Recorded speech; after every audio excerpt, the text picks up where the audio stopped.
Okay, by now you should already know how to conduct a one-way omnibus ANOVA. That's the test where we're going to conclude that group means are different or not different from each other. But of course, that particular test has this major limitation because it's omnibus. It tells us that there's differences in the group means, but it doesn't tell us where those differences are.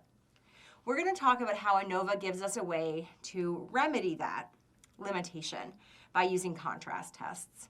So contrast tests are specific, narrow tests in which you compare two numbers to each other at one time. So instead of comparing 70 versus 80 versus 90, I might compare 80 versus 90. Or I might compare 70 versus 90. Or I might do things where I smush groups together and I compare the average of groups to another group. So maybe I'm interested in the question, is combination different than the other two groups? I can actually take the average of 70 and 80 and compare that average to 90. So this sort of contrast test follow-up allows us to control type 1 error rate in our omnibus test, but still get specific comparisons later on. I'm going to talk you through two different ways that we're going to do contrast tests. One is going to be a single group versus another group, and one is going to be where we combine groups together and compare them to a third group.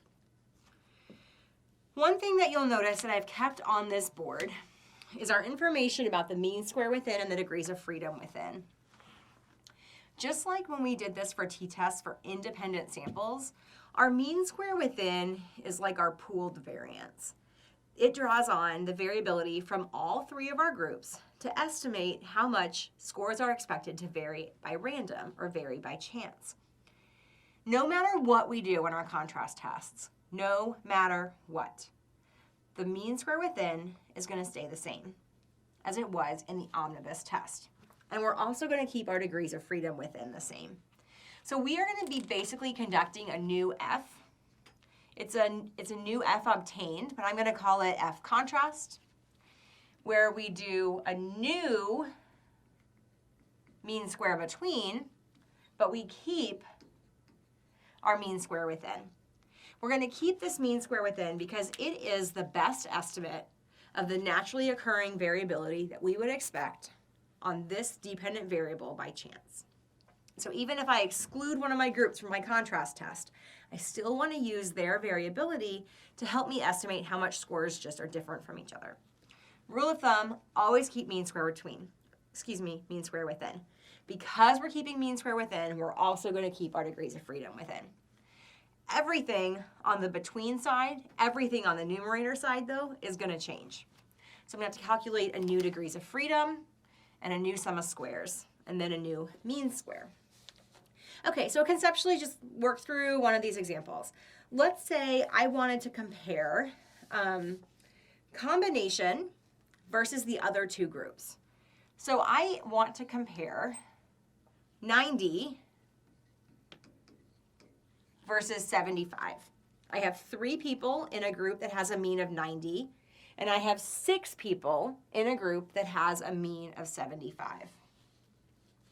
My degrees of freedom between for this test are going to be 1 because I have combined my 3 groups into 2 groups. So my K is 2, my degrees of freedom between are 1. Because my degrees of freedom between have changed, I have a new F crit value. That's going to equal 5.99. And I need to find my new mean square contrast. Now remember that mean square contrast is always going to equal sum of squares contrast over degrees of freedom for the contrast. But if you've done your tests correctly, then the degrees of freedom contrast are always going to equal 1 because you're comparing just 2 groups. You'll see that I'm using between and contrast interchangeably because contrast is just a special case of between. So this formula actually gets super easy because I never have to worry about this denominator. My sum of squares for the contrast is going to be the same as the sum of squares between that I had before. I'm going to be comparing one group, 90, minus the grand mean. Now remember, the grand mean is going to be the mean of everybody that is included in your test. In this case, I've got all 9 of my participants somehow represented in these two groups. So my grand mean is actually still going to be 80 squared, and I've got 3 people in that group. 75 minus 80 squared, and I've got 6 people in that group. So 10 squared times 3, that's 300.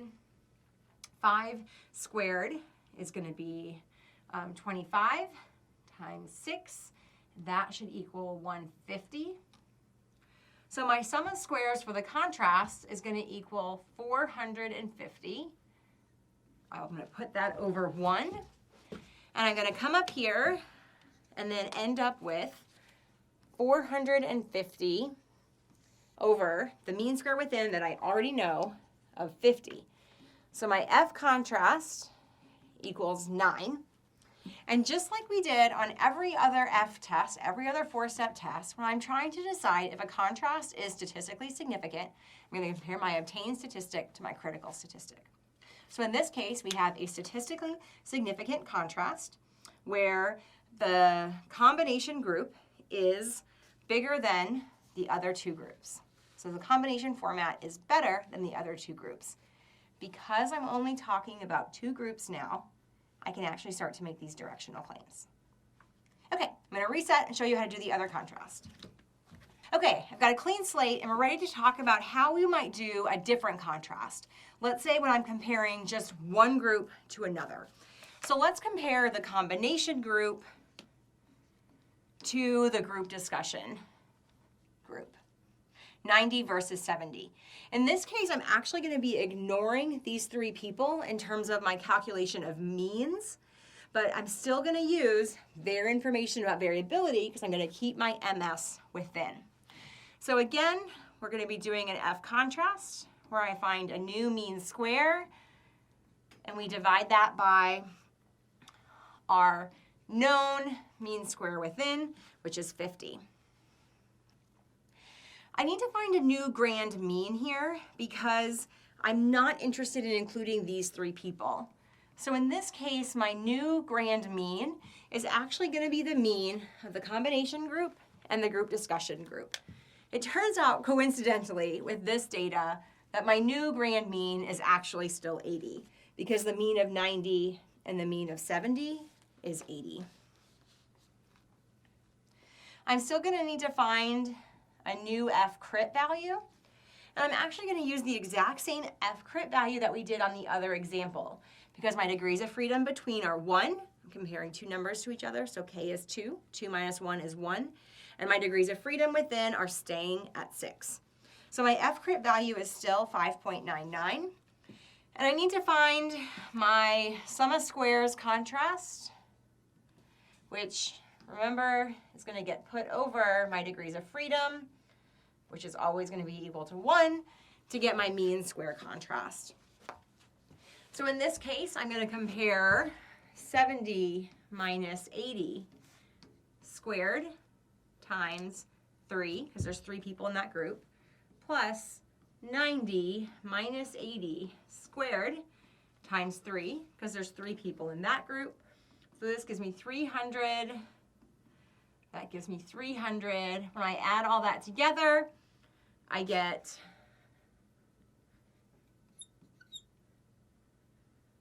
technically it's correct, but I should still fix that for you. I get that the sum of squares equals 600. The degrees of freedom contrast are 1. So my mean square contrast is 600. 600 over 50 gives me an F value of 12. And we compare that to our F crit value of 5.99. So we would conclude that this contrast is statistically significant. The scores in the combination format are greater than the scores in the group discussion format. That's my quick and dirty run through of contrast tests. I'll be posting some practice problems, so work through and make sure you understand how to calculate contrast tests, especially when things get really tricky, like when the grand mean changes or when you need to calculate a new grand mean.